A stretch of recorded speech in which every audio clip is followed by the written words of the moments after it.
Hello and welcome to the Blockleaders podcast with me, Jillian Godsil. Today, my guest is Sebastien Borget, who is the founder and CEO of Sandbox Game. Thank you so much, Sebastien. We've spoken on many occasions. It's a delight to have you back again. So we're now in 2024. Things are hotting up again.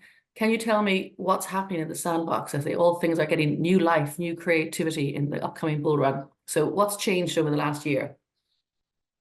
Absolutely. Well, it's a pleasure to see you and talk again, Jillian.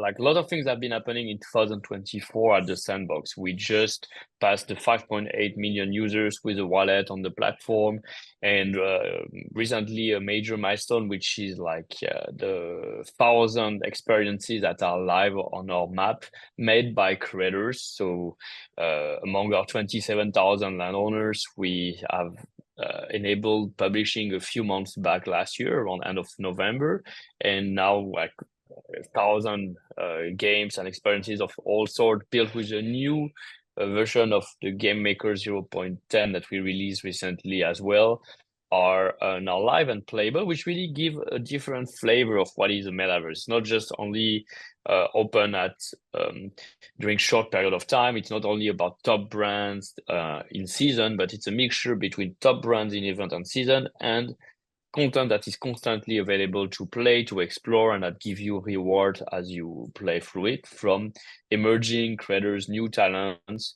Talking about creators, we also had 330,000 unique creators over the last 12 months on the platform, which are like using this game maker on a daily or regular basis to create like new form of experiences. Another big milestone that we reached just last week, as we announced it at the Non-Fungible Conference Summit in Lisbon, is the launch of the first phase of the Sandbox DAO. DAO standing for Decentralized Autonomous Organization.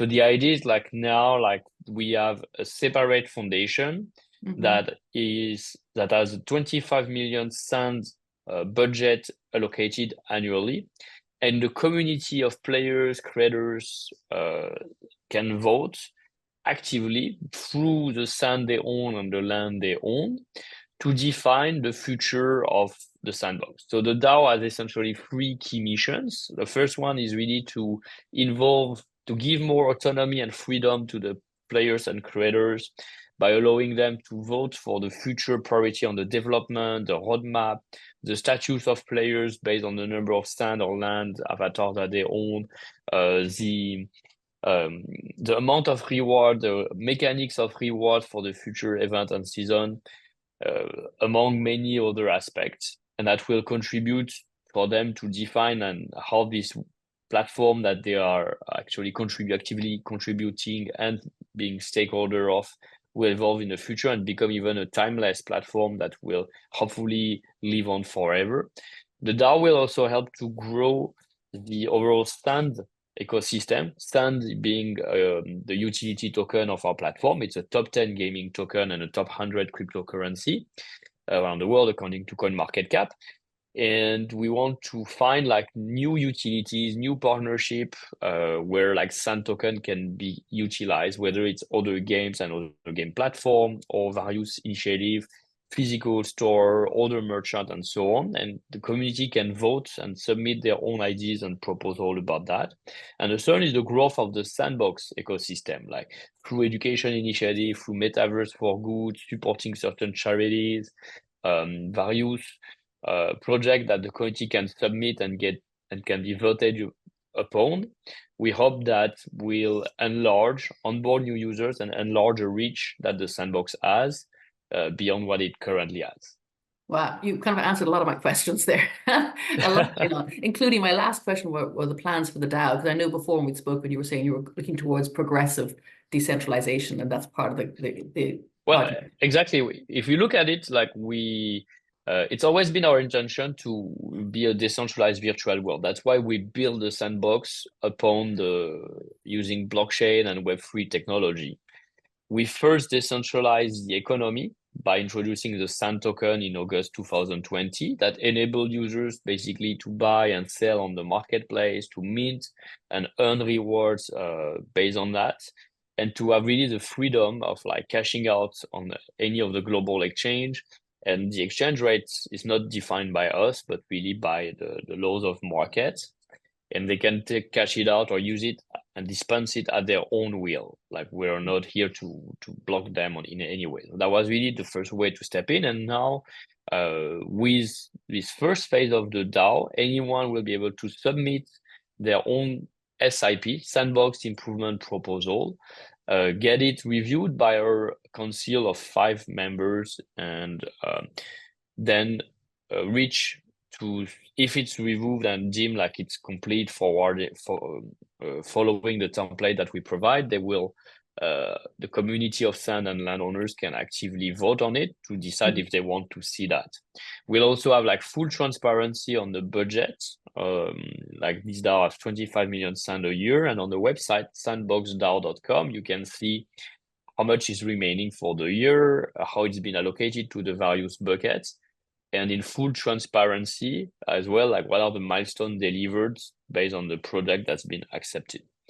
It's progressive because it's really, since the Sandbox blockchain version was originally launched around 2018-19. It's been part of our white paper to decentralize the Sandbox and the sand over 5 years. So we are at year 4, and we're happy to set the first step and to progressively involve the community in like all those conversation, and having them a real say in the future of the virtual world that they contribute to build. And did you know from the very beginning then that community generating content was going to be part of the roadmap for the Sandbox? I think it's been, yes, it's been part of the white paper. Like we had this progressive decentralization plan over 5 years. Yeah. We didn't want to do it right from the beginning. So one of the questions that often come is like, why now after 4 years? Yeah. I think like we need as a platform to reach a certain level of maturity in terms of like the product, the technology, the content, and the ecosystem that we built around as a pillar of Sandbox, the vision to empower new creators to carry certain values of inclusivity, diversity, being a global virtual world that include like many regions of the world, and to create a virtual world that is not just about gaming, but also include culture in a broader sense with art, fashion, sport, entertainment, architecture, etc. And we sold about 75% of the lands on the map, curating top tier brands, etc. That represent 27,000 unique landowners, which is a good number for like a distributed control. We have a good number of creators who are launching experiences now, and they are able to be more autonomous. They have ways to monetize themselves through NFT sensor, NFT gating. Some of the creators are making 4 to 5 figures revenue in Sand token. We had one that did just 6 figure recently as part of the Builder Challenge. The number one after that 10 weeks program has earned over 400,000 Sand. So that are little steps that shows that now like this world can begin, this community, which is very creator driven, can begin becoming more autonomous and votes for its future decision. And it's important to set a cap. You know, like as a founding team, we always try to lead by example through the partnership we do, through the content we feature, through the events we organize in the real world, from the updates and product we ship. We could have decentralized from day one, but maybe that would have given too much freedom and uncertainty, and maybe the basis would not be solid enough for the DAO to become effective afterwards. Okay, I think, can you give me an example of what type of experience or project the people are doing that are actually monetizing their content? Yeah, so if you look, we have like project like the Pickaxe Master, for example. They've been able not only to like launch an experience live on the Sandbox and the community, but they also introduce their own collection of pickaxes. They introduction even physical jewelry as well that they start to monetize and engage, and even a board game. So it became part of a full transmedia strategy. We have an experience from Meta Futura as well. Everest, we launched a collection of like Everest climbers and then drop free equipment, pickaxes, backpacks, etc. to their community. I'm thinking we really had like very various cultural experience, and you know best, even with the Irish pub, which was like the first hub for this very the Irish culture that is very global and that really not only unite us but reunite us on like St. Patrick's Day. It can lead to like certain ways of monetization through NFT sensor in the future, and I cannot wait to introduce that. Also, like a lot of merch for digital merch, like of course, like the clover and like the hat and so on, or like traditional thing that sell well in physical world and should also sell well in virtual worlds. Yeah. We've There's a whole bunch seen of new energy, isn't there? leaderboards. Yes, The we've whole seen mechanics. community. Now we have more multiplayer and competitive gameplay that the new game maker introduced even rule system where you can make it based on time. You can make like first person and projectile and fighting. Creators can have their own leaderboards and can reward their players, their community as they engage and they rank into that leaderboard.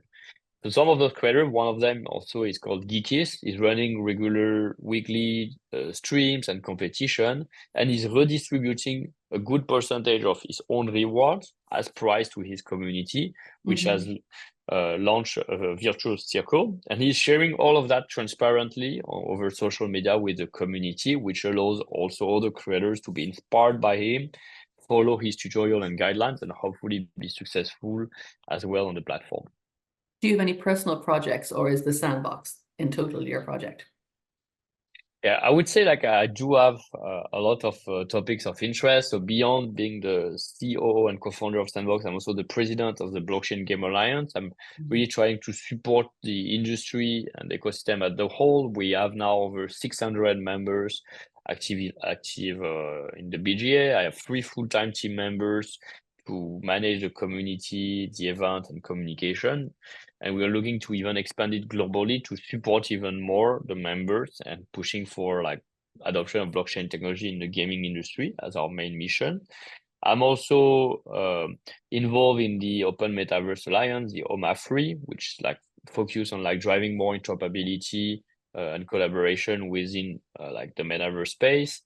I'm usually involved in like as an advisor or angel investor in many projects as well, to give them maybe more of the guidance and sharing the experience I've accumulated for them to hopefully be successful and create a network effect as the success could spread out to other projects.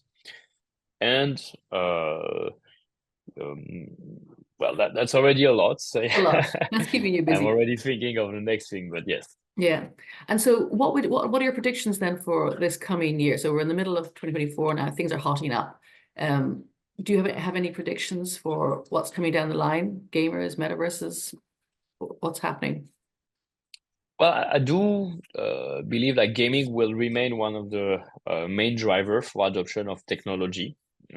Like this has now become like the largest entertainment industry above music and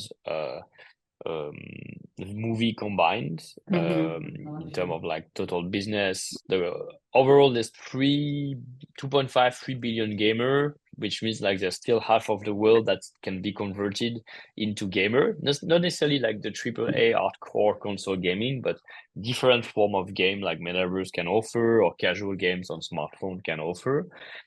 I do believe like user-generated content is the future of gaming. So I don't see any top grossing title that will not include a form of like UGC, whether it's create your own character, make your own level, or even make your own mods. It allows to turn games into platform and allow them to like live forever. Like all games that have deep UGC aspect and modding can live for 10, 20 years or more, even if they evolve very far from their original form, like GTA 5, Red Dead Redemption, are some of the examples, Counter-Strike, World of Warcraft, and so on, but also like Minecraft, which just celebrated the 15 years last May. Sandbox celebrated 12 years last May as well. Fortnite is evolving into the Fortnite creative mode and so on. And that UGC for me is trend is going to accelerate as there is really a democratization of creation tools. Unity did a big step in to onboard more people to become creator, to make development more accessible. But like the no-code approach for me is a big revolution, and platform like Sandbox or Fortnite creative mode can be leading the charge to attract first-time creators and push them into like this creative journey that could lead into like them to be successful, earning revenue, making it their full-time jobs, or even like a business that can hire many more people. We've seen that with Roblox as well. Huh? There's now a good number of like Roblox studios that are thriving.